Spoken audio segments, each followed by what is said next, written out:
Vamos dar continuidade ao nosso estudo de Química Básica 2, introduzindo mais um conceito que é muito importante. Seguinte, vamos supor que eu pegue a tabela periódica dos elementos, tá? E eu selecionei alguns elementos aqui, pegando a massa atômica declarada na tabela, tá?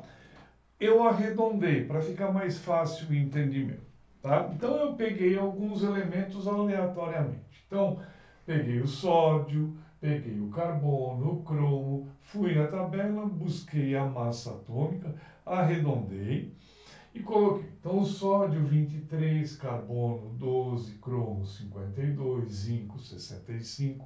Quando a gente fala esse número simplesmente, não tem um entendimento muito grande do que ele significa. Agora vamos trazer para um conceito de massa que a gente tem, que é o grama.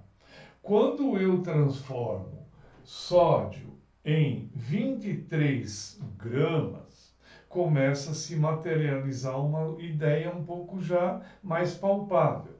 Quando eu falo 12 gramas de carbono, quando eu falo 52 gramas de cromo, quando eu falo 65 de zinco ou 197 de ouro e por aí vai, eu começo a ter uma noção mais palpável do que eu estou me referindo.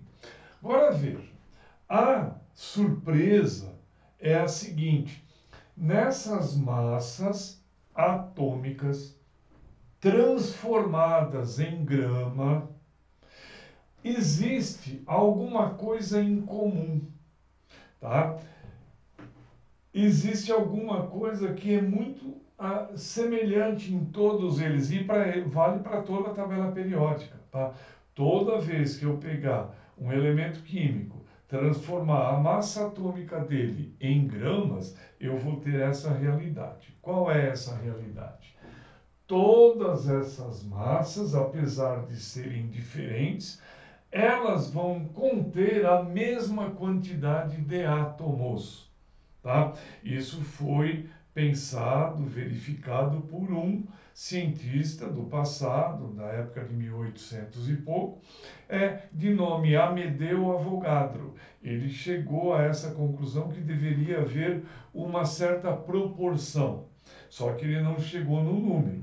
Mais tarde, com técnicas muito apuradas, chegou-se à conclusão de que esse algo em comum é o número 6,026 vezes 10 a 23 átomos. Então, o que significa isso? Significa que em 23 gramas de sódio, ou 12 de carbono, ou 52 de cromo, ou 7 de lítio, ou 56 gramas de ferro, existem 6,026 vezes 10 a 23 átomos. Traduzindo esse número, seria um 6026 com mais 20 zeros. Se eu escrevesse esse número, 6026 e 20 zeros, e fosse dar nome a esse número, seria 602 sextilhões. Ou seja, nessas quantidades em grama, existem 602 sextilhões de átomos, tá? Então, em 12 gramas de carbono, eu tenho 602 sextilhões de átomos. Em 7 gramas de lítio, também. Em 56 gramas de ferro, também. Tá? Sempre a mesma quantidade. Ou seja, esse número passa a ser uma constante. Isso foi calculado, medido, avaliado por uma série de técnicas que existem hoje para se descobrir, tá? E o Amedeo Avogadro, ele já tinha pensado nisso no passado, só que ele não conseguiu realmente calcular, tá? Agora veja, então, para facilidade de cálculo, a gente pode arredondar, em vez de 6,026, para 6 vezes 10 a 23. Então, veja, aqui tem uma ideia que a gente tem que guardar muito bem. A quantidade desse número 6,023 vezes 10 a 23, a gente batiza de mol. Então, o que é mol? Mol é uma quantidade equivalente a 6 vezes 10 a 23. Isso é mol. Assim como quando se fala dúzia, pensa-se no número 12. Quando se fala dezena, pensa-se no número 10. Quando se fala centena, pensa no número 100. Então, quando se fala mol, pensa-se no número 6 vezes 10 a 23, ou por outra, 602 sextilhões. Agora, esse número, o número 6 vezes 10 a 23, foi batizado de número de Avogadro, em honra ao cientista que pensou isso lá no passado. Tá?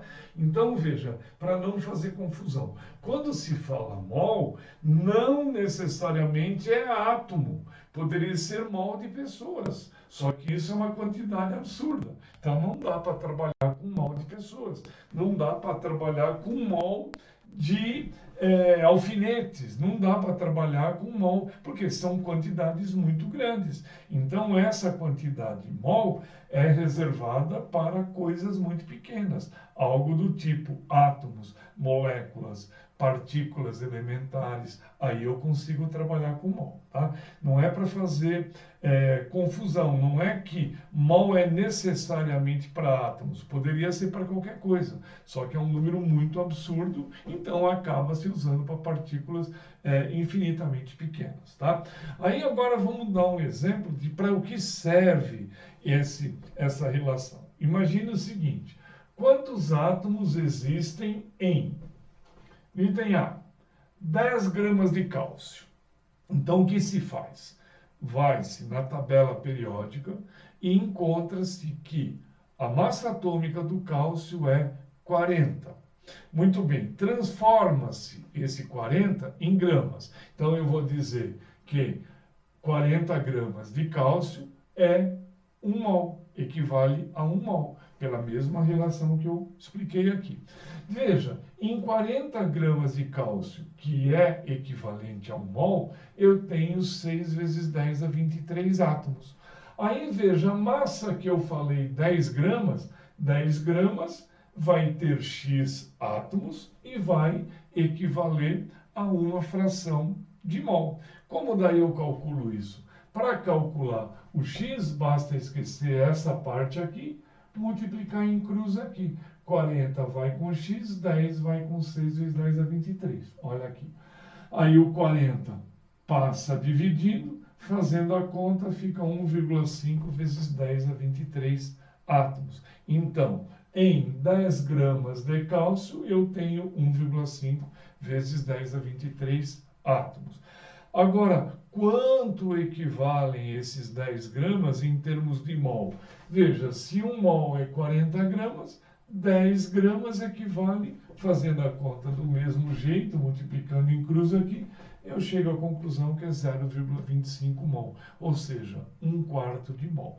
Então, eu tenho duas formas de avaliar, olhando pelo lado do mol e olhando pelo lado do número de átomos. Isso é muito importante que a gente tenha essa noção, para dentro de um exercício, de uma proposta qualquer, que a gente saiba o que está sendo pedido, se é para se olhar o mol ou se é para olhar a quantidade de massa que existe naquela amostra. Tá?